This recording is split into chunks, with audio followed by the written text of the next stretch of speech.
जय हिंद साथियों, कैसे हैं दोस्त आप सब। और आज भाई हम लोगों की ये डिस्काउंट की 5 क्लास हम लोग ऑलरेडी कर चुके थे मेरे दोस्त। आज ये आपकी छठी नंबर की क्लास है, ठीक है। तो आज की क्लास को हम लोग मेरे दोस्त शुरुआत करते हैं और देखते हैं आज की क्लास का पहला क्वेश्चन। पहला क्वेश्चन क्या कह रहा है मेरे भाई। एक वस्तु का चिन्हित मूल्य 1200 रुपये है। चिन्हित मूल्य पर 25% की छूट की अनुमति देने के बाद एक दुकानदार 250 का लाभ कमाता है। उसका लाभ प्रतिशत कितना होगा। काफी इजी, काफी सिंपल क्वेश्चन है मेरे दोस्त, है ना। देखो इसको हम लोग कैसे सॉल्व करते हैं। सबसे पहले तो आप बताओ मुझे भैया कि मार्क प्राइस कितना है। आप यहाँ पे लिखोगे कि भाई मार्क प्राइस कितना है, तो आपका है 1200 रुपये, ठीक है। जिसको आप लोग एमआरपी भी कहते हो, सिंपल सा।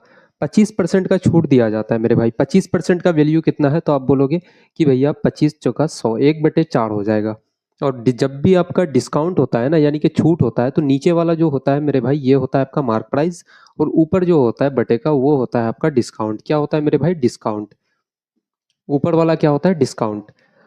अब मुझे बताओ कि आपको 250 का लाभ कमाता है, यानी कि प्रॉफिट कितना है मेरे भाई, तो आप बोलोगे 250 रुपये भैया, ठीक है। 250 का प्रॉफिट कमाता है। उसका लाभ प्रतिशत निकालना है, तो आपको भाई जब भी आप लाभ प्रतिशत निकालोगे या हानि प्रतिशत, तो आपको सीपी की जरूरत पड़ेगी, यानी कि कॉस्ट प्राइस की। ठीक है। तो हम लोग कॉस्ट प्राइस कैसे निकालेंगे। आप मुझे बताओ कि भाई 1200 का सामान है। आपके पास मार्क प्राइस कितना है भाई, 4 है। वो कह रहा है कि भाई 1200 का है ना। तो यानी कि 1200 का वैल्यू कितना है, तो आप बोलोगे भैया 4x है, या फिर आप सिंपल सा 4 भी लिखो, कोई दिक्कत नहीं है ना। आप 4 लिखोगे। अब मुझे बताओ कि भाई 4 का सामान को 1 का डिस्काउंट करके आप कितना में बेचोगे। सेलिंग प्राइस इसको कितना हो जाएगा मेरे भाई, है ना। सबसे पहले हम लोग सेलिंग प्राइस निकालते हैं। अब बोलोगे भैया 4 का सामान को 1 डिस्काउंट करके आप बेचोगे तो 3 रुपए में बेचोगे, यानी कि 3x में आप बेचोगे। x से x कैंसिल हो जाएगा मेरे भाई। 4 से इसको काटोगे 3 बार में, ठीक है। 4 तिया का 12। यहाँ पे कितना हो जाएगा, 300। आप बोलोगे कि सेलिंग प्राइस कितना हो गया भैया आपका। 300 गुना 3 आप करोगे तो 900 रुपये हो जाएगा, ठीक है। अब मुझे बताओ कि भाई कॉस्ट प्राइस क्या आप नहीं निकाल सकते मेरे भाई। 900 रुपये में सामान को आप बेच रहे हो 250 का प्रॉफिट करके। तो सामान आपने खरीदा कितना में था, ठीक है। 900 माइनस का 250 आप करोगे, कितना करोगे मेरे भाई। एक एक चीज को मैं डिटेल से लिख रहा हूँ, ठीक है। इस क्वेश्चन को चाहते तो काफी इजी तरीके से भाई उड़ा भी सकते थे, लेकिन इनफैक्ट आपको चीजें समझ में आनी चाहिए दोस्त, है ना। 0 - 0 आप करोगे 0 हो जाएगा। 10 - 5 आप करोगे 5 हो जाएगा। 8 - 2 आप करोगे मेरे भाई 6 हो जाएगा। यानी कि आपका कॉस्ट प्राइस कितना हो गया, आप बोलोगे भैया 650 रुपये। कितना हो गया मेरे भाई, 650 रुपये। ये हो गया 1200 मार्क प्राइस। ये है आपका प्रॉफिट। और ये हो गया आपका सीपी हो गया मेरे भाई 650। और ये 900 आपका सेलिंग प्राइस। अब एक एक डेटा आपके पास निकाल करके भाई रख दिए हैं हम, ठीक है। एक एक चीज आपके पास है, अब आप इजीली निकाल सकते हो। अब बोलोगे भैया कि आपको निकालना क्या है, तो लाभ प्रतिशत यानी कि प्रॉफिट परसेंट। क्या निकालना है मेरे भाई, प्रॉफिट परसेंट। जब भी आप निकालते हो ना, तो इसका फॉर्मूला होता है प्रॉफिट अपॉन का क्या होता है मेरे भाई, तो आप बोलोगे सीपी इंटू का 100, ठीक है। ये होता है आपका प्रॉफिट परसेंट का फॉर्मूला।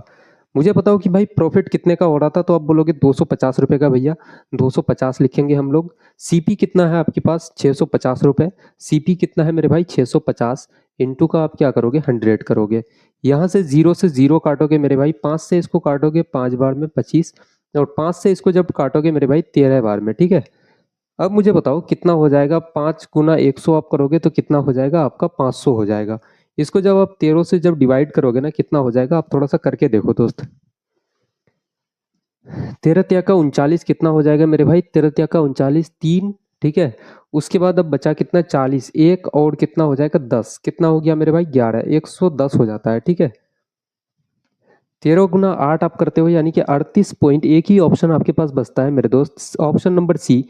38.46%। कितना हो जाएगा, 38.46%। आपका ऑप्शन नंबर सी मेरे भाई बिल्कुल करेक्ट आंसर हो जाएगा, ठीक है। ऑप्शन नंबर सी दोस्त आपका बिल्कुल करेक्ट आंसर हो जाएगा। इनफैक्ट ये मेथड मेरे भाई आपको काफ़ी लेंदी भी लगा होगा, ठीक है। लेकिन मैं आपको एक चीज़ बता दूं कि भाई किसी भी चीज़ को समझने के लिए सबसे पहले एक एक स्टेप को, एक एक चीज़ को समझना काफ़ी ज़रूरी है, ठीक है। कि भाई प्रॉफिट परसेंट निकालने के लिए आपके पास प्रॉफिट होना चाहिए और सीपी, ये दोनों चीज़ ज़रूरी होनी चाहिए। आपको प्रॉफिट पता था मेरे दोस्त, लेकिन सीपी का आपको कुछ भी पता नहीं था। हम लोगों ने सीपी निकाला, फिर भाई आप प्रॉफिट परसेंट निकाल पाए। इस क्वेश्चन को आप 2 3 बार रिवाइज करोगे ना, तो काफ़ी ईजी तरीके से मेरे दोस्त मैं आपको बता रहा हूँ कि आपको इस क्वेश्चन को 3 से 4 सेकंड में आप उड़ा भी सकते हो, है ना। तो चलिए अब हम लोग आगे क्वेश्चंस देखते हैं। देखिएगा क्वेश्चन नंबर 42 क्या कह रहा है, 42 क्या कह रहा है, किसी वस्तु का चिन्हित मूल्य उसके लागत मूल्य से 40% अधिक है, चिन्हित मूल्य और लागत मूल्य का अनुपात क्या होगा। यानी कि मेरे भाई मार्क प्राइस और आपका कॉस्ट प्राइस का रेशियो पूछा गया है, क्या होगा। ठीक है, सबसे पहले तो मुझे बताओ भाई कि 40% कितना हो रहा है, चिन्हित मूल्य से लागत मूल्य से 40% अधिक पे दिया गया है ना। जैसे मार्क प्राइस है और इधर आपका कॉस्ट प्राइस है। कॉस्ट प्राइस मैं मान लेता हूँ मेरे दोस्त कि 100 रुपये आपके पास है, तो चिन्हित मूल्य यानी कि मार्क प्राइस जो है तो कॉस्ट प्राइस से 40% अधिक में उसको रखा गया है। यानी कि कितना हो जाएगा, तो 140 आप बोलोगे कितना हो जाएगा भैया, 140 रुपये। ठीक है, अब चिन्हित मूल्य और लागत मूल्य का अनुपात ही पूछा गया है मेरे दोस्त, यही आपको पूछा गया है रेशियो। यहाँ से 0 से 0 काटेंगे, 7 दूना का 14 आपका हो जाएगा, 5 गुना 2 आप करोगे 10 हो जाएगा। यानी कि 7:5 आपका बिल्कुल करेक्ट आंसर हो जाएगा। ठीक है, जो कौन सा ऑप्शन है मेरे भाई, ऑप्शन नंबर ए आपका बिल्कुल करेक्ट और सही आंसर हो जाएगा। बहुत ही शॉर्ट क्वेश्चन था, काफी इजी क्वेश्चन था मेरे भाई, है ना। और ऐसे क्वेश्चंस बहुत ज्यादा आपके प्री में बहुत ज्यादा पूछे जाते हैं, प्रीलिम्स में बहुत ज्यादा मेरे दोस्त पूछे जाते हैं ऐसे टाइप के क्वेश्चन। देखिएगा अगले क्वेश्चंस को हम लोग देखते हैं थोड़ा सा क्या कह रहा है। देखिएगा क्वेश्चन नंबर 43 क्या कह रहा है, एक दुकानदार किसी वस्तु को लागत मूल्य से 50% अधिक पर अंकित करता है और चिन्हित मूल्य पर 20% की छूट देता है और फिर भी 120 रुपये का लाभ कमाता है, वस्तु का क्रय मूल्य क्या होगा। यानी कि मेरे दोस्त आपको कॉस्ट प्राइस निकालना है। ठीक है, सबसे पहले यहाँ पे लिखते हैं कि ये है मेरे भाई मार्क प्राइस आपका। वहाँ पे क्या है कि भाई मार्क प्राइस जो है लागत मूल्य से 50% अधिक पर अंकित करता है, यानी कि ये मान लेते हैं कि भैया आपका कॉस्ट प्राइस है। कॉस्ट प्राइस मानते हैं मेरे दोस्त 100 रुपये है। 100 रुपये जो कॉस्ट प्राइस है आपका, कॉस्ट प्राइस से कितना मेरे भाई, तो आप बोलोगे 50% अधिक पर अंकित करता है। ठीक है, 100 का सामान को 50% ज्यादा आप बढ़ाओगे तो कितना हो जाएगा, तो आप बोलोगे भैया 150 हो जाएगा, है ना। 150 आपका हो जाएगा मार्क प्राइस। अब आगे क्या कहा गया है, वो चिन्हित मूल्य पर 20% की छूट देता है। मेरे भाई बताओ कि 150 में अगर छूट दोगे आप, एमआरपी पे जब भी छूट दिया जाता है तो क्या निकल के आता है आपके पास, तो आप बोलोगे भैया सेलिंग प्राइस, है ना, विक्रय मूल्य निकल के आता है। आप दुकानदार के पास जाते हो मेरे भाई, मार्क प्राइस जो होती है, एमआरपी जो होती है कपड़े की, उस पे जो डिस्काउंट दिया जाता है, तो उसके बाद क्या करते हो आप, सामान को दुकानदार क्या करता है, बेचता है आपके पास, यानी कि विक्रय मूल्य होता है वो। ठीक है, तो वही चीज निकलता है।